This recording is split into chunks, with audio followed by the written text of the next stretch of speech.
Hi guys, good evening! Ngayong gabi, papakita ko lang pala kung anong ginagawa ng kapatid ko. Sobrang napapagot nga siya kaya ang dami-dami talagang naiisip. At ito na napagdiskitahan nga tong manok ko. Gagawa daw siya ng chicken nugget guys. Kaya ang sabi ko naman bahala siya basta siya magluluto. Alam niyo naman ako na ang talent ko lang talaga sa lahat is kumain. Dahil sa aming lahat, ako lang talaga yung pinagpala ng mga talento. Sorry lang guys, pero ang totoo niyan talaga is wala talaga akong kahilig-hilig magluto.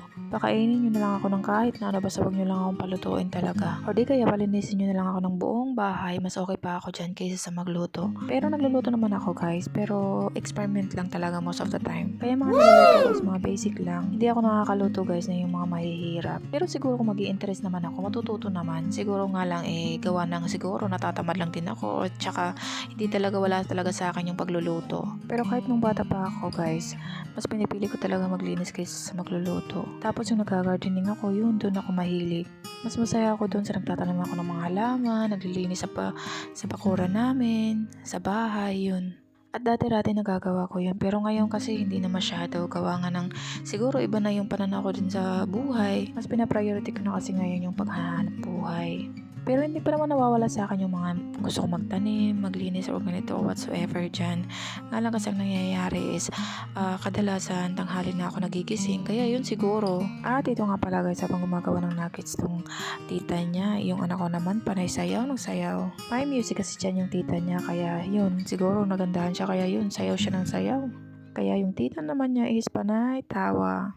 Tignan nyo naman guys, so ganadong-ganado siya oh. Hindi ko na lang talaga alam kung saan nagmana tong anak ko. Hindi naman ako mahilig sumayaw dati. Ha! Charot! Sobrang natutuwa nga ako sa anak ko guys kasi sobrang hilig niya talagang kumanta, sumayaw, kahit ano pa.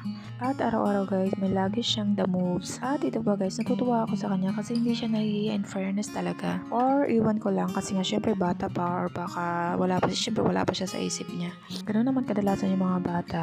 Kain, tulog, maglaro at magsaya, yun lang yung buhay talaga nila. Kaya nga minsan mapapasabi na lang talaga tayo na sana na maging bata na lang tayo ulit. At ito nga pala guys, sa mga oras na to, ako pala yung nagpiprito na ng nuggets na to. Tawa nga kasi nang habang kumakain pa ako, sinabihan ako ng bunso kong kapatid. Sabi daw niya sa akin na pag matapos daw akong kumain, siya naman daw pagkatapos ko. Kaya sinabihan ko na lang siya na pag matapos ako na talaga magluluto dyan. Siguro itong kapatid ko habang nagluluto siya, natatakam na rin siyang kumain. Takas nga ng trip nitong kapatid ko, kung ano lang talaga maisipan niya, yun gagawin agad. Kaya sobrang natutuwa nga ako pag nandito siya kasi syempre nga diba mahilig siyang magluto.